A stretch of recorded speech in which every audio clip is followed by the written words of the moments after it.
So guys मुझे almost 1 महीना हो चुका है आईफोन 16 को यूज़ करते हुए। एंड इस वीडियो में मैं आज आपको बताऊंगा कि क्या मुझे इसमें अच्छी बातें लगी, क्या बुरी बातें लगी, दोनों के बारे में बात करेंगे। एंड मैंने जो वीडियो कहा था ना कि कैसे मुझे फ़ोन मिला 16, कैसे मेरे पेरेंट्स को मनाया, वो भी मैं आज इसी वीडियो में बताऊँगा। बैकग्राउंड में मैं गाँव आ रखा हूँ और ऊपर से गाय और आने वाली आवाज़ आ रही है। ठीक है, सुनाई दिया। तो सबसे पहले बात करते हैं कि मेरा जो पुराना फ़ोन था ना आईफोन 11, उसका क्या हुआ। सो वो बीच में ख़राब हो चुका था, बहुत ही बुरा नीचे गिरा हुआ, और उसके पीछे का बैक पैनल टूट गया था और उसके अंदर भी फंक्शनैलिटी अच्छे से काम कर नहीं रही थी। और उसका जो रिपेयरिंग कॉस्ट आ रहा था 3 से 4 हज़ार मान लो, ठीक है। एंड फिर उसी टाइम BBD सेल आ रही थी फ्लिपकार्ट में, तो मैं सर्च वगैरह रिसर्च कर ही रहा था 15 या 16 लेने में, क्योंकि उस टाइम अमेज़ॉन में आ रही थी आईफोन 15 की सेल और 16 की आ रही थी फ्लिपकार्ट में।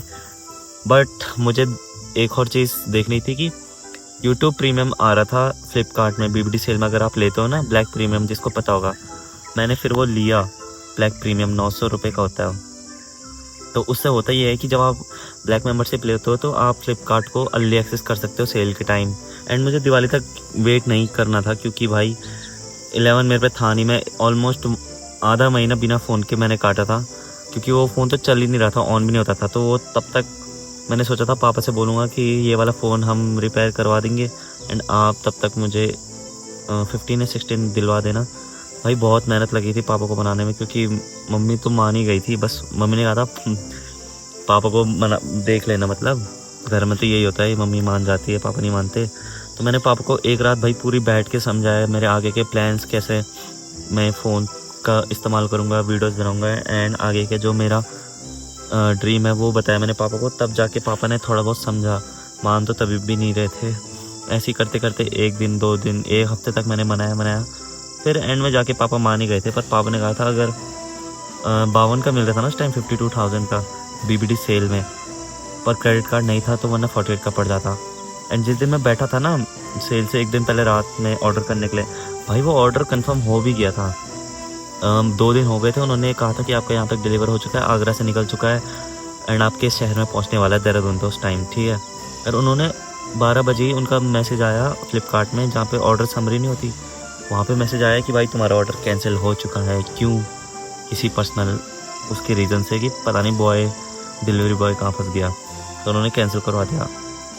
एंड तब मेरा दिमाग और ख़राब हो गया कि अब मैं कैसे लूँगा 16, क्योंकि 15 मुझे अच्छा लगता था, बट दिल मेरा 16 पे रह रहा था, क्योंकि बार बार अंदर से कॉलिंग आ रही थी 16 ले 16 ले। 15 भी अच्छा था, पर 16 ले।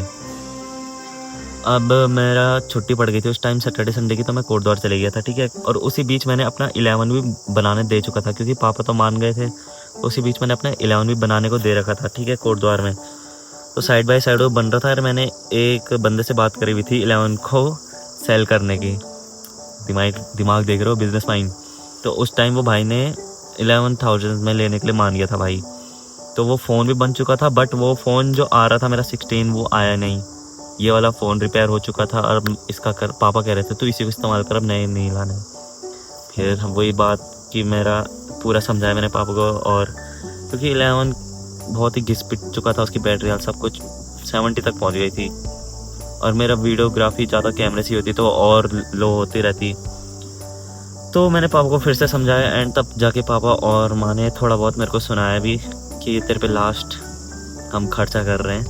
मैंने पापा को एक लाइन बोलती कि आप मेरा हवा आई और फ़ोन गया। मैंने पापा को समझाया था कि आप मेरे पे अरे यार ये हवा क्यों चल रही है। मैंने पापा को इसको नीचे करना पड़ेगा। सो मैंने पापा को बताया, अरे भाई अच्छा इसको रख देता हूँ यार इसके नीचे। तो मैंने पापा को समझाया था कि आप मेरे पे एक तरह से इन्वेस्टमेंट कर रहे हो, जैसे किसी प्रॉपर्टी में हम इन्वेस्ट करते हैं, वो आगे जाके आपको प्रॉफिट जनरेट करके देता है। इस तरह से उन्होंने मेरे ऊपर इन्वेस्ट करा, एंड मैं आगे जाके उनको बेनिफिट दूंगा ही दूंगा। इट्स माई प्रॉमिस, एंड करना ही है भाई, इतना बड़ा भरोसा किया है पापा ने, ठीक है। ओए पीछे से गाय दिख रही है तुम्हें, मेरी गाय तो नहीं है? नहीं मेरी नहीं है, ठीक है। तो तब वो फ़ोन बन चुका था, और फिर मैं ऑफलाइन मार्केट ढूंढने लग गया था कोटद्वार में कि कहीं ना कहीं तो मुझे 16 मिल जाए। बट भाई 2 दिन में प्राइस इतने हाई हो गए थे, ऑनलाइन के वक्त कितने हाई हो गए थे, 5 मिनट में रेट बढ़ रहा था। ऑफलाइन में जब मैंने पता किया तो भाई लोग भैया लोग जो बेचते हैं, कोई 60 कह रहा, कोई 61, कोई 59। मेरा तो दिल बाहर आ गया था क्योंकि ऑनलाइन 52 ही पापा ने इतना सुना दिया था मुझे। फिर एक भैया मिले जिन्होंने 56 में देने के लिए बोला था, बट हमने 57 में देने के लिए बोला था, बट पापा से बात करवा के ऐसा थोड़ा डिस्काउंट वगैरह करके 56 में पड़ गया था मुझे, ठीक है। हो विद ऑल ये इंक्लूडिंग कवर वगैरह सब कुछ। एंड फिर बहुत ही उसके बाद तो पता ही है क्या हुआ। उसके बाद भाई सब कुछ ऑनलाइन हुआ था, पेमेंट वगैरह सब कुछ। फिर हमारे हाथ आया अपना नया iPhone 16। एंड वीडियो से देख ही रहे हो आप कि क्या क्वालिटी आ रही है अभी तक, एंड नहीं आ रही तो कमेंट्स में बता सकते हो भाई, कमेंट तो कर दिया करो। अब वो मैंने फ़ोन जो 11 था वो भी बेच दिया था, तो वो जो पैसे आए थे ना 11,000, वो मैंने पापा वर्क को दे दिए थे ताकि थोड़ा बर्डन कम लगे कि भाई 55 का दिलाया है, 56 का दिलाया है, और थोड़ा बहुत मैंने पूरे दे दिए थे 11,000 पापा को।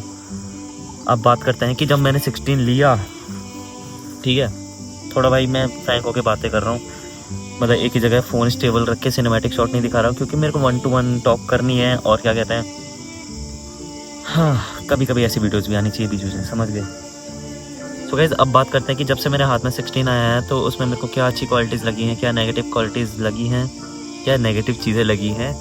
सो जब से मेरे पास 16 आया, मैंने मैंने 16 लिया क्यों है, मेरा क्या काम है, मैं कंटेंट क्रिएशन करना चाहता हूँ, वीडियोस बनाना चाहता हूँ आगे रेगुलर वगैरह, यूट्यूब को ही अपना सीरियसनेस देखना चाहता हूँ। मेरे और से क्या रिव्यू है मैं वो बता रहा हूँ। सो 16 मैंने लिया था कैमरा के लिए, मेनली कैमरा, एडिटिंग, जबकि कैमरा और एंड्रॉयड फ़ोन की बहुत अच्छे है। सैमसंग, आई नो सैमसंग भी बहुत बढ़िया है, मैं सैमसंग लेता अगर मेरे पे ज़्यादा बजट होता, ठीक है, पर वो 70 तक पड़ रहा था और ये 55 का तो उतना महंगा नहीं जा रहा था, हम तो आईफोन ही लिया मैंने। सबसे पहली चीज़ मैंने तो कैमरा टेस्ट किया इसका।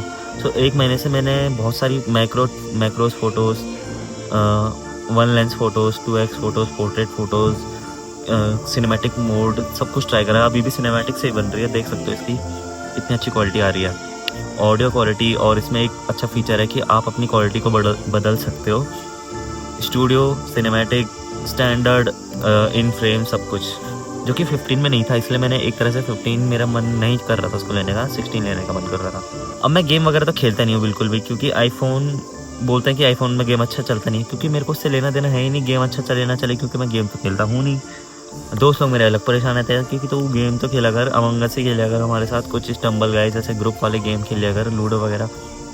इतना टाइम नहीं है भाई मेरे पे कि मैं तुम्हारे साथ, सॉरी टू से, बट गेम खेल सकूं, क्योंकि तुमने भी सोचा होगा अपने बारे में, सीरियस होंगे अपनी लाइफ के लिए, बट मैं थोड़ा ज़्यादा हूँ। सो इन सब के लिए इतना टाइम नहीं रहता, इसलिए मैं तुम्हारा कॉल वगैरह ये सब कुछ नहीं उठा पाता। और जिसको मेरे को कॉल करना चाहिए मैं उन्हें करता हूँ, अपने लव्ड वंस, अपने पेरेंट्स, अपने सबको कॉल करता हूँ, अपने दोस्तों को जितने हैं, ठीक है, जिनको टाइम देना चाहिए उनको देता हूँ, दोस्तों को भी, बट अब सबको तो एक साथ लेके नहीं चल सकते, समझ रहे हो। थोड़ी खट्टी थोड़ी मीठी टॉक कर देंगे। और यार ये धूप बहुत ही फेस टू फेस पड़ रही है अभी, ठीक है, जैसे हार्श लाइट पड़ रही है मेरे पे, वैसे मैं हार्श रियलिटी बता रहा हूँ तुम्हें। सारे दोस्तों को लेकर आप चल नहीं सकते, ऐसे मैं हर वक्त तुम्हारे साथ मौजूद नहीं रह सकता। ओह, बात तो हम कैमरा फ़ोन के बारे में बात कर रहे थे ना, इसका अब नेगेटिव पॉइंट बताता हूँ, ठीक है। जो इसका ये स्लाइडर बटन है ना, जो तुमने रिव्यूज़ में भी देखा होगा, वो तो है ही नहीं भाई, काम का तो किसी है ही नहीं। वो जो जूम आउट जूम इन हो तो मेरे काम का भी नहीं है, पर वो एक काम मेरा अच्छा कर देता है कि वो 1 second, with in a second में मेरा कैमरा खोल देता है। अब कुछ बोलेंगे कि तो भाई ऑन करके यहाँ साइड में भी तो आता है कैमरे का बटन, वो ठीक है, लेकिन इंस्टेंट जब कोई कैप्चर करना होता है ना मूवमेंट, जो अभी छूटने वाला था, फटाक से मैं साइड से खोल लेता हूँ। एंड वैसे भी ये स्क्रीन के ऊपर मैंने 2 कुछ और वो लगा रखे हैं। स्टोरेज में मेरा बढ़िया है, 11 में मेरा 64 था, इसमें 128 है। एंड अभी तक मेरे पास 70 GB पड़ी हुई है ऐसी, जबकि मैंने इसमें कैपकट भी मेरा लोड हो रखे हैं, वीडियोस गैलरी में भी है, यूट्यूब में मैंने डाउनलोड कर रखी है वीडियोस, क्योंकि प्रीमियम है तो हाई क्वालिटी में डाउनलोडेड है वीडियोस, तो स्टोरेज की भी झंझट नहीं है। तो 1 महीने के अंदर तो मुझे उतनी नेगेटिविटी नहीं फील हुई फ़ोन से, बैटरी से भी लेके नहीं हुई भाई। इतनी देर तक मैंने कैमरा ऑन रखा, इतनी देर तक मैंने चीज़ें बनाई हैं, शूट की हैं, उससे भी मेरे को कोई रिलेटेड प्रॉब्लम नहीं हुई। बाकी क्या होती है कमेंट्स में तुम बताओ। मतलब तुम ये बताओ कि जो मुझे नहीं पता हो और तुम जानना चाह रहे हो उस चीज़ के बारे में। भाई पूरे गाय का झुंड आ गया पीछे से। हाँ सो बस गाइज, एंड पेरेंट्स ने इतना बड़ा सपोर्ट किया है और इतना भरोसा किया है मेरे ऊपर, तो मुझे वीडियोस बनानी पड़ेंगी रेगुलर। गांव में अभी नेट नहीं चल रहा, वो इशू अलग है, इसलिए वीडियोस नहीं आ पा रही, वरना 2 वीडियोस तो ऑलरेडी पेंडिंग है, एडिट में कर रखी है मैंने, समझ गए। और इसलिए मैं तुम्हारा फ़ोन वगैरह नहीं उठाता, क्योंकि एक रिस्पॉन्सिबिलिटी होती है ना, इसलिए मैं ज़्यादा टाइम पास नहीं करता गेम्स वगैरह में भी, क्योंकि अब एक रिस्पॉन्सिबिलिटी है कि करके दिखाना है भाई, छोटी मोटी लाइफ थोड़ी जी नहीं है, समझ गए। रिलेटिव जो भी देख रहे होंगे वो कहेंगे क्या बड़ी बड़ी बातें करता है, क्या ये कैमरे के आगे लग रहता है। रिश्तेदारों को भी कह रहा हूँ, सीधा मुंह पे कहता हूँ, मैं किसी से वो नहीं हूँ कि तुम्हारा बच्चा ऐसा कहता है, तुम्हारा बच्चा वो कहता है, क्योंकि मुझे दुनिया से कोई फ़र्क ही नहीं पड़ता। मेरे पेरेंट्स और मेरी फैमिली मेरे साथ है, तो और जो कहना है कहते रहो, चाहे वो अपने रिश्तेदार क्यों ना हो, ठीक है। कल को वो भी साथ नहीं देंगे, कल को अगर हम ऊपर पहुँच गए बाई चांस, वो भी बोलेंगे कि क्या तू वीडियोज़ बना रहा है। अगर बाई चांस यूट्यूब मेरा अच्छा चल गया, जो कि चलेगा, आई बिलीव इट, समझ गए। मैं तब की बातें कह रहा हूँ कि लोग बोलेंगे कि भाई नौकरी कर, ये कर, वो कर, इसमें कुछ नहीं रखा है, इससे ही तेरा घर बार चलेगा, तो शट योर माउथ, समझ गए। मैं स्ट्रेट फॉरवर्ड बोलता हूँ, मेरे को डर नहीं लगती किसी से। एंड सॉरी भाई, बात क्या चल रही थी फ़ोन के रिव्यू के बारे में, एंड बात क्या ही चल रही है, बट आ जाता है कभी कभी अंदर से भी, जब रिश्तेदार ज़्यादा ही बोलते हैं यार। बट छोड़ो, लोगों का काम है कहना, एंड लोग तो कहते ही रहेंगे, जबकि अपनों को तो ज़्यादा सपोर्ट करना चाहिए। बट हाँ, मुझे भी पता लग रही है हार्ड रियलिटी कि अपने ही छुरा घोंपते हैं, अपने ही नीचे गिराते हैं। तो आज के लिए इतना ही गाइस। आई होप कि आपको थोड़ी बहुत मोटिवेशन मिली होगी कि मैं दूसरों के माइंड सेट को देख के नहीं चलता, दूसरों के बातों से उनको दिल पे नहीं लेता, या जो लोग बोलते हैं उनके बातों को नहीं सुनता। एक कान से सुनो, दूसरे कान से निकालो। जो तुम्हारे पेरेंट्स बोल रहे हैं बस उसको सुनो, उनकी गाइडेंस को देखते हुए, मद्देनज़र रखते हुए उन पर चलो, और बाकी जो तुमने प्लान किया है वो करो। And I believe on you also कि तुम भी कर लोगे जो तुमने सोचा होगा, बस तुम्हें एग्जीक्यूशन ढंग से करना है, प्लानिंग ढंग से करनी है, एंड भगवान पे छोड़ दो भाई। आई होप कि आपकी आज की वीडियो में मज़ा तो आया होगा, एंड थोड़ी बहुत मैंने हार्ड रियलिटी भी बताई होगी, बट चलता है कभी कभी। सो मिलेंगे जल्दी नेक्स्ट वीडियो में, तब तक के लिए बाय बाय।